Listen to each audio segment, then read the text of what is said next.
जी, अस्सलाम वालेकुम। अच्छा, आपकी ऐसी कौन-सी 5 आदतें होती हैं कि जिसकी वजह से किसी इंसान के दिल में आपके लिए मोहब्बत मरने लगती है, वो शख्स फिर आपको छोड़ने लगता है? देखिए अक्सर औक़ात तो ये होता है कि कोई शख्स किसी और शख्स की खातिर आपको छोड़ के चला जाता है, मतलब कोई रिलेशनशिप में थर्ड पर्सन आता है। या फिर हम यूँ कह सकते हैं कि वो आपको टाइम देना छोड़ देता है, उसकी आपके अंदर दिलचस्पी खत्म हो जाती है।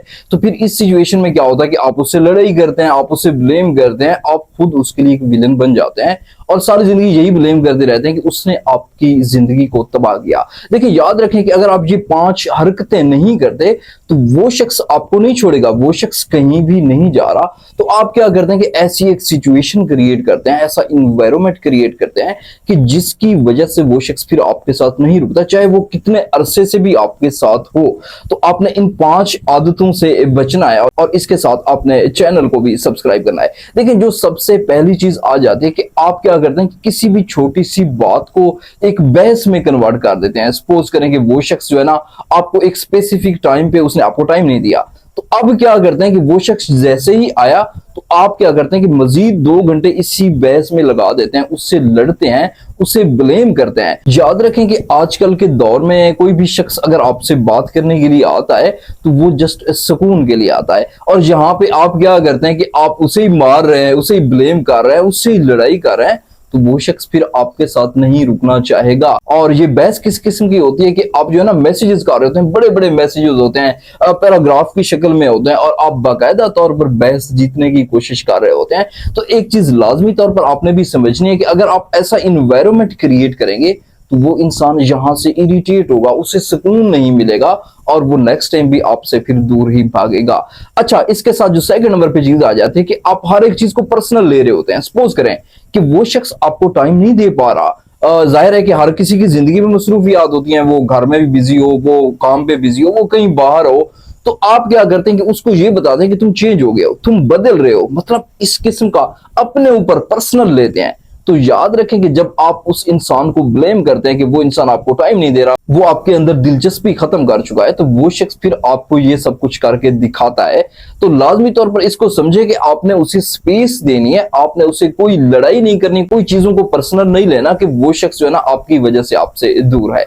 अच्छा, जो थर्ड नंबर पे चीज आ जाती है, देखिए याद रखें कि आप जो है ना उस इंसान को अपना सब कुछ समझ लेते हैं, मतलब वो आपका सब कुछ है। अब आप उसके ऊपर डिपेंडेंट है, उसके अकॉर्डिंग आप चल रहे हैं, वो आपके मूड को चला रहा है। समटाइम ऐसा है कि आप खुश हैं तो उसकी वजह से हैं, आप परेशान हैं तो उसकी वजह से हैं, आप इंजॉय कर रहे हैं तो उसकी वजह से हैं। देखिए याद रखें कि अगर आप किसी इंसान के मदार में घूमते रहेंगे तो आप उसके ऊपर इमोशनली डिपेंडेंट हो जाएंगे। अब इस चीज को थोड़ा सा समझे कि वो शख्स अगर आपको टाइम नहीं दे पा रहा तो आप क्या करते हैं कि आपका मूड ऑफ हो गया, अब आप उससे लड़ाई करना शुरू कर देते हैं और यहीं से आप जो है ना अपने रिश्ते को जवाल की तरफ लेके जाते हैं, यहीं से आपका फिर ब्रेकअप का सफर शुरू हो जाता है।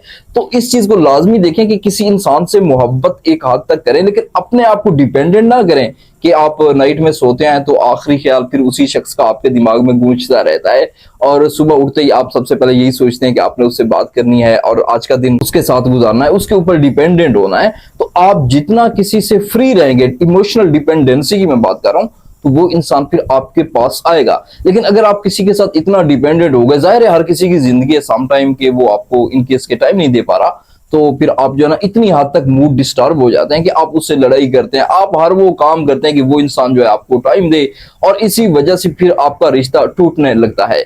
और इसके साथ फोर्थ नंबर पे याद रखें कि आप क्या करते हैं कि हर वक्त पागलों की तरह उसके पीछे दौड़ते रहते हैं, यानी हर टाइम क्या करते हैं कि मोहब्बत की जिम्मेदारी फिर आपने ले रखी होती है कि हर वक्त आप अपनी मोहब्बत का इजहार करें, हर वक्त आप उसे चाहें, हर वक्त आप इस किस्म की लैंग्वेज यूज करें, और वो शख्स इन केस ऐसा नहीं कर रहा तो फिर क्या होता है कि आपका रिश्ता अनबैलेंस हो जाता है, उसको वो दिलकशी आपके अंदर नजर नहीं आती, आपकी अट्रैक्शन फिर खत्म हो जाती है कि लेकिन वो शख्स एफर्ट्स नहीं कर रहा और आप इस किस्म की मोहब्बत भरी हर वक्त लैंग्वेज यूज कर रहे हैं, हर वक्त आप ही मोहब्बत का इजहार कर रहे हैं, तो उसको आप एक फजूल से, आप गिरे हुए, आप टूटे हुए इंसान नजर आएंगे। और वो शख्स क्या करेगा कि वो कोई स्ट्रांग टारगेट ढूंढेगा, वो कुछ और समथिंग स्पेसिफिक उसकी तरफ चला जाएगा, उसको तलाश करेगा, और उसको ये लगेगा कि आप जो है ना ऑलरेडी उसकी ग्रिप में है। देखिए याद रखें कि मोहब्बत किसी भी रिश्ते में हो तो वहां पे दोनों तरफ से होनी चाहिए, और उसका इजहार भी दोनों तरफ से होना चाहिए। तो अगर आप बार बार आप इजहार कर रहे हैं, आप उसको उसको टूट के चाह रहे हैं, लेकिन वो शख्स जो है ना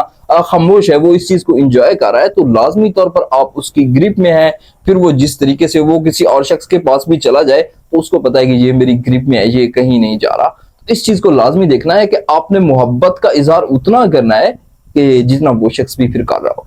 अब फिफ्थ नंबर पे याद रखें कि अगर आप उसे रिस्पेक्ट नहीं देते, देखिए ये रिलेशनशिप की सबसे बड़ी मिस्टेक होती है। मैं अक्सर औकात कहता हूं कि यहां से आपका मोहब्बत का सफर जो है वो नफरत में कन्वर्ट हो जाता है। कि अगर आप किसी को रिस्पेक्ट नहीं देते, हर वक्त उसे ताने देते हैं, उसे ब्लेम करते हैं और इसके साथ उसकी बेइज्जती करते हैं, उसके साथ र्यूड बिहेव करते हैं, तो क्या होता है कि वो शख्स आपसे फिर नफरत करने लगता है। देखिए याद रखें कि कोई भी रिश्ता हो जहां पे रिस्पेक्ट ना हो तो वो रिश्ता कभी भी नहीं चल सकता। और यहाँ पे अगर आप ये चाहते हैं कि वो इंसान हमेशा आपके साथ रहे, तो थोड़ा सा गुस्से पे आपको कंट्रोल करना पड़ेगा। क्योंकि याद रखें कि सम टाइम वो आपको टाइम नहीं दे रहा, कोई भी ऐसा रीजन है, तो आपने ट्रैक से नहीं उतरना, आपने उसकी बेइज्जती नहीं करनी। एक हद तक आपने डिस्टेंस को क्रिएट कर देना है कि यार अगर वो आपको टाइम नहीं दे पा रहा, वो आपके साथ लड़ रहा है, तो थोड़ा सा आपने खामोश हो जाना है, थोड़ा सा स्पेस क्रिएट कर देनी है। इसकी बजाय कि आप जो है ना उससे लड़ पड़े, उसको र्यूड बिहेव करें, उसको ब्लेम करें, उसको गालियां निकालें, इस किस्म के केसेस भी आते हैं। तो आपने इन चीजों से लाजमी तौर पर बचना है। तो मैं शार्टली इनको रिपीट करता हूं। देखिए सबसे पहली चीज कि आपने किसी छोटी सी बात को रीजन बना के बहस में कन्वर्ट नहीं करना।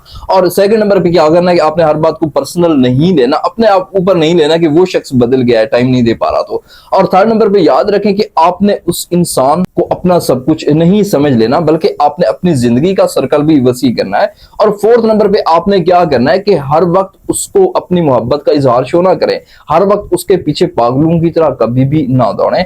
और फिफ्थ नंबर पे याद रखें कि आपने उसे रिस्पेक्ट देनी है, उसके साथ र्यूड नहीं हो जाना, उसकी बेइज्जती नहीं करनी। तो आई होप कि ये वीडियो आपके लिए वैल्यूएबल रही होगी। और यहाँ पे अगर आपका कोई सवाल है तो कमेंट में पिन करें और मुझे इजाजत दें। अल्लाह हाफिज।